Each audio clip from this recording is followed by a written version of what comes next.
Good evening.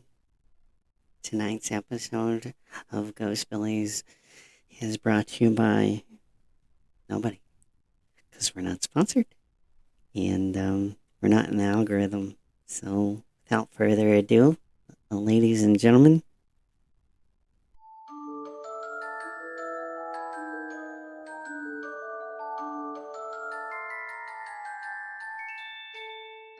we were talking earlier about the discovery of witches, and you read the books first, right? Mm-hmm. Yep. And you said they did pretty good, um, bringing that to life. They did a good job. They left a lot of stuff out, and they had to change a few things, but it wasn't things that made a huge difference in the storyline or anything like that. They even did a good job with the casting, trying to make them look like the way that the characters in the books are described. That was my qualm with the Dark Tower series, Stephen King's. They tried to do an adaptation of that. They were thinking they were going to do like these cinematic movies, and then it's such a long series that they were like, we could just transition into a television show and continue it. And I was like, don't do that. That's like us trying to get people to hop from TikTok to YouTube to watch this. It's just not going to happen. But seems like every time we start a podcast, you're like, There must be something I'm allergic to in the podcast room. I don't know what it could be. But, yeah, so the Dark Tower series, I think it was called The Guns. They ended up calling it the first book, The Gunslinger, but they comprised like 3 different books into one. And they made Roland, who's the star gunslinger guy, they made him look completely different I mean, from white to black. A different race. Which is fine, but it's just not fun when it comes to you have this image in your head from when we read the books. The way that they're described in the books. Yeah, because it's like burned into your vision. I'm imagining, it's very detailed, very descriptive. So I'm imagining this old, ugly, like, just calloused white guy with piercing blue eyes. And then we get to Idris Elba. I think that's how you pronounce his name. Black dude, just casual. Kind of reminds you of like Wesley Snipes on Valium. He's just so laid back and just like whatever. And then you got Matthew McConaughey shows up. I'm just like, come on, what is this? Flops. It flopped. And the transitions were weird between storylines. They just kept like doing this weird like fade thing. They'd fade. Fade. And I was like, what timeline are we on? It was very confusing. So at least you have a show that really did the book justice, or the books. Yeah. So that's neat. I always like when they do that. They're like, this is a great story. We're going to take it and bring it to life, instead of like, we're going to do our own Hollywood version, guys. Don't worry. What's the number one most accurate book to movie that you can think of? Probably Jurassic Park. Jurassic Park were books? Yeah. I had to do an essay. Well, I don't know if it was an essay or like what was actual... it first, though? Was it book first or a movie first? Yeah, it was a novel. First? Yeah. Yeah, it was a novel. And then they brought it to life. I was going to say the extended versions of The Lord of the Rings. Ooh, you know what? You're probably right.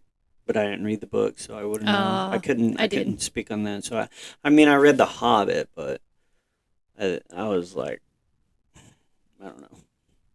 I started reading The Hobbit before I started reading Harry Potter, so I was young. See, that's where we're different. I started Harry Potter, never got through the first book. And I think it's because I'm an adult, and she wrote it. She wrote it to start like preteen, early teen, and to grow with the person as they read the books. Yeah. And so as an adult, starting on like a 13-year-old reading level, it's just so hard for me to like get through it. Well, I was in like 7th grade, Mm-hmm. so I was like captivated. Right. I would just I'm in like, bed at night, burn through them. And I did the same thing with the Dark Tower series, though, which is for adults. I know.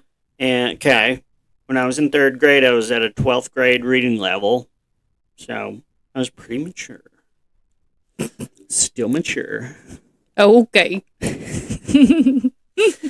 So, I got some topics for you. I thought this was interesting. This is brought to you by, your, no, yeah, neurosciencenews.com.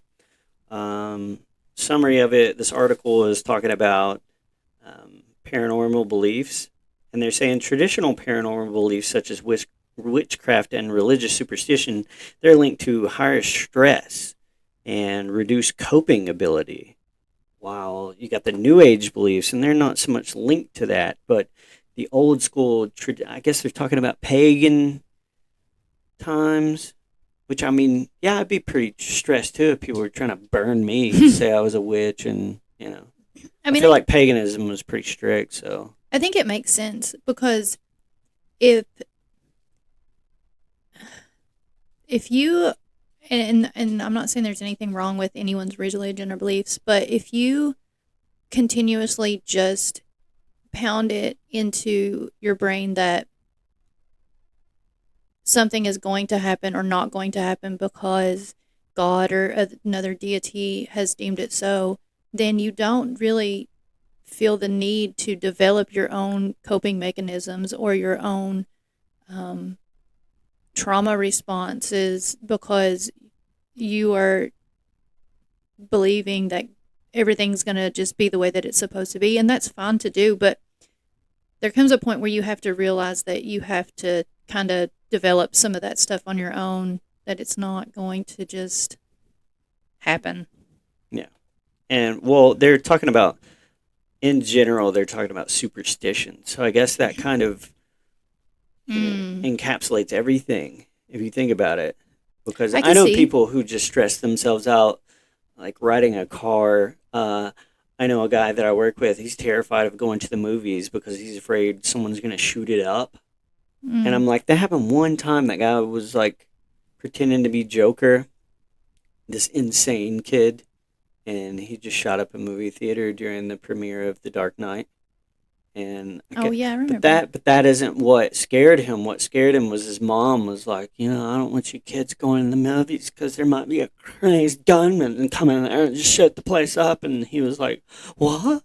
It's kind of like, that reminded me of my dad when I was little. He was like, don't ever go to the bathroom by yourself in public, son. That one kid got cut up into little bitty pieces and the guy put him down into the drain in the floor. That's horrible. Yeah, I was like, what the What kind of parent does that? I was just like, Dad, why do you gotta come to the bathroom with me every time, man? Just let me pee in peace. He was like, well, that one kid got cut up.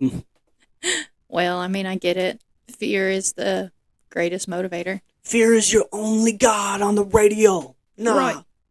And I kind of get the superstition thing because little things like spilling salt, if you don't throw it over your shoulder, this and this and this is supposed to happen, or if you break a mirror. And I can see where that would lead to stress because you're just constantly worried that something bad's going to happen because you spilled salt. Yeah.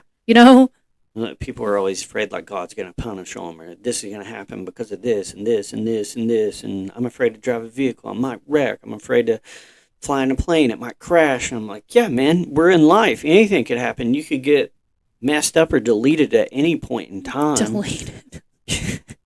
Well, deleted. Deleted. Unalived. Delete. As some of the children say. We're in a simulation, man. Somebody's hitting that delete button. So or Marshmallow Head. Newsweek is all over this paranormal thing, like the UFOs right now. The Senate, I guess, Congress or whoever, had another UFO briefing. Yeah, because they have nothing better to do at the moment. Or they had another hearing, rather. I shouldn't say briefing. I wonder if that's a true statement or if that's just like what propaganda. What is? I said, I wonder if did the Senate really do that or if that is that propaganda? They've done it already. This is like the second one. And they got these like witnesses, first personal account, people that actually worked in the government, like on these secret programs, and they're coming out. There's Air Force members, Air Force pilots, and they're like, yeah, man, we see them all the time. And yeah, I know a guy who said there's some non-human biologics that were discovered. And it's like, okay, so we know there's aliens, but we don't know. Because there's a bunch of people that are like, just tell us the truth. We can handle it. We know there's aliens. We just gotta know. You gotta tell us what we already know. Okay? We want to see them.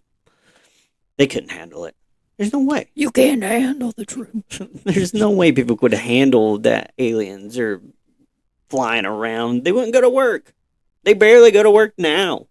Tell them that there's aliens and they're gonna go full blown, like those tornado chasers and the Bigfoot searchers. Like chaos. Yeah. I mean, it's already like the biggest religion on earth. Aliens, UFOs. I see them fighting all the time on YouTube. It's great. I do that for entertainment purposes. Apparently, someone captured a car door mysteriously opening on itself. The internet was stunned.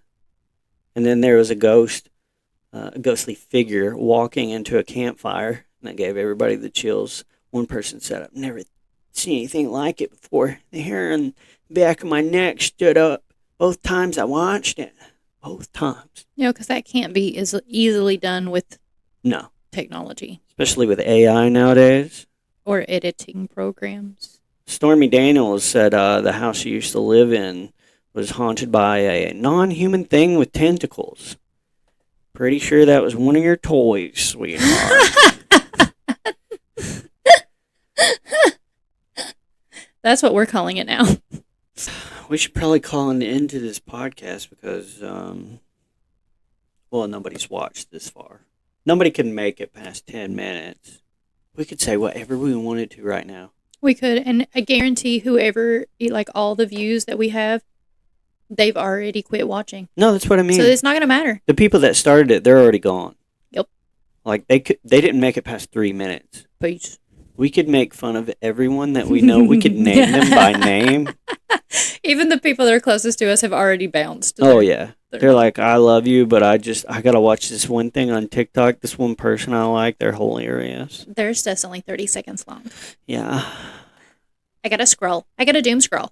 I can't just sit and watch one thing. Imagine living like a goldfish. Just like, what's that? What's that? It's like flakes at the top of the fish tank. Oh, is that food? I think it's funny. Like, people can either watch 30-second reels or 3 hours binge long watch. Oh, shows, yeah. Binge watch 10-hour-long episodes in a row. It makes 0 sense. 0 sense. I just think this is like a clubhouse. It's like building a treehouse, so we just go hang out in it. We just let you guys in on it, but you don't want to be here, so... You gotta warn me before you look at the camera so I can cut to you. Oh, God. Can't show that. You are not me, so it doesn't matter. Oh, I'll be on you. Okay, we're going to cut all this. Nobody wants to watch that. It's awkward. When I said we could say whatever we wanted, I didn't know it was going to go that far. All right, you've got some important things to attend to. Little kitties dancing their hearts out. We have competition this weekend. Big competition this weekend. It reminds me of Donnie Darko, when they fly him out to the dance competition or whatever, and it's so important. Yeah, this one's not that. And then a bunch of stuff. I mean, it's important to us. Have you ever seen Donnie Darko? Please say yes. You haven't? No. Oh my God. All right. Well, I guess I know what we're watching when we get home.